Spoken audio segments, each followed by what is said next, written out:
ಬಂಧುಗಳೇ, ವಿಶೇಷವಾಗಿ ಈ 20 ಅಭ್ಯರ್ಥಿಗಳ ಪಟ್ಟಿಯಲ್ಲಿ ನನ್ನ ಗಮನವನ್ನು ಸೆಳೆದ ವಿಶೇಷವಾದ ಅಭ್ಯರ್ಥಿ ಡಾಕ್ಟರ್ ಮಂಜುನಾಥ್. ಸ್ನೇಹಿತರೆ, ಇದೊಂದು ವಿಶೇಷವಾದ ಒಂದು ಸೆಲೆಕ್ಷನ್ ಅಂತ ಹೇಳಿದ್ರೆ ತಪ್ಪಾಗಲ್ಲ.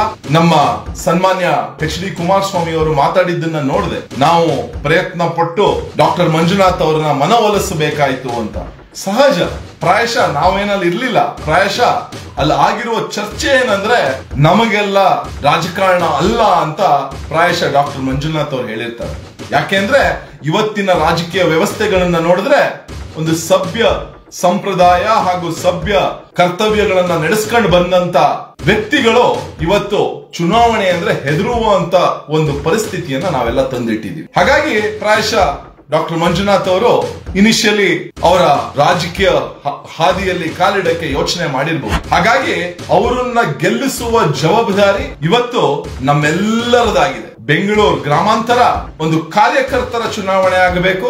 ನ್ಯಾಯ ಅನ್ಯಾಯದ ವಿರುದ್ಧ ಚುನಾವಣೆ ಇದೆ. ಸಭ್ಯತೆ ಹಾಗೂ ಅಸಭ್ಯತೆಯ ವಿರುದ್ಧವಾದ ಚುನಾವಣೆ, ಸರಳತೆ ಹಾಗೂ ಅಹಂಕಾರದ ವಿರುದ್ಧ ಚುನಾವಣೆ, ತ್ಯಾಗ ಹಾಗೂ ಕುತಂತ್ರದ ವಿರುದ್ಧ ಚುನಾವಣೆ, ಹಾಗೂ ಸೇವೆ ಹಾಗೂ ಷಡ್ಯಂತ್ರದ ವಿರುದ್ಧ ಚುನಾವಣೆ, ಹಣವೋ ಜನವೋ ಎನ್ನುವ ಒಂದು ಚುನಾವಣೆ, ಜಾತಿಯೋ ಜನಸೇವೆಯೋ ಎನ್ನುವ ಒಂದು ಚುನಾವಣೆ. ಯಾಕೆ ಈ ಮಾತುಗಳನ್ನು ಹೇಳ್ತಾ ಇದ್ದೀನಿ ಅಂದ್ರೆ, ಅವರು ಯಾರ ಮುಂದೆ ನಿಲ್ತಾ ಇದ್ದಾರೋ ಅವರ ಹಾವಭಾವಗಳು ಅನೇಕ ಕಡೆ ನಾವು ಗಮನಿಸಿದೀವಿ, ನೋಡಿದೀವಿ. ಸಾವಿರಾರು ಕೋಟಿಯ ಒಡೆತನ ಅವರಲ್ಲಿದೆ. ಯಾವ ರೀತಿ ಗಳಿಸಿದ್ದಾರೆ ಅಂತ ಎಲ್ಲರಿಗೂ ಗೊತ್ತಿರೋ ವಿಚಾರ.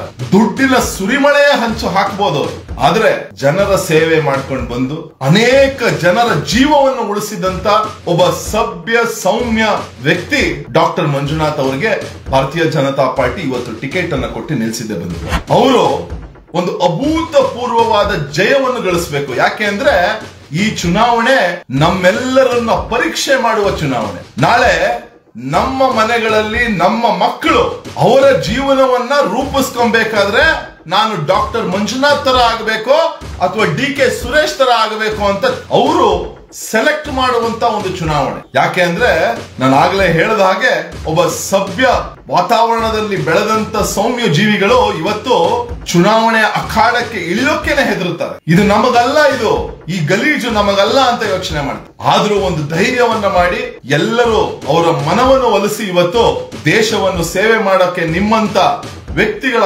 ಅವಶ್ಯಕತೆ ಇದೆ ಅಂತ ತಂದಿರೋದ್ರಿಂದ ಅಂತವರನ್ನ ಪಾರ್ಲಿಮೆಂಟ್ಗೆ ಕಳಿಸುವ ಅವಕಾಶ ನಮಗೆಲ್ಲರಿಗೂ ಸಿಕ್ಕಿದೆ. ನಾವೆಲ್ಲರೂ ಸೇರಿ ಕೆಲಸ ಮಾಡೋಣ. ಇಡೀ ಒಂದು ದೇಶದ ಆರೋಗ್ಯ ವ್ಯವಸ್ಥೆಯಲ್ಲಿ ಅವರದ್ದು ಒಂದು ಅಳಿಲು ಸೇವೆ ಮಾಡುವ ಒಂದು ಅವಕಾಶ ಅವರಿಗೆ ಸಿಕ್ಕಿದೆ. ಅವರ ಒಂದು ಏನು ಎಕ್ಸ್ಪೀರಿಯನ್ಸ್ ಇದೆ, ಆ ಎಕ್ಸ್ಪೀರಿಯನ್ಸಿನ ಲಾಭ ಇಡೀ ದೇಶಕ್ಕೆ ಸಿಗಲಿ. ನಮ್ಮ ದೇಶದ ಆರೋಗ್ಯ ವ್ಯವಸ್ಥೆಯನ್ನ ಇನ್ನಷ್ಟು ಅಭಿವೃದ್ಧಿ ಮಾಡುವ ದಿಕ್ಕಿನಲ್ಲಿ ಡಾಕ್ಟರ್ ಮಂಜುನಾಥ್ ಅವರು ಸಫಲರಾಗ್ತಾರೆ.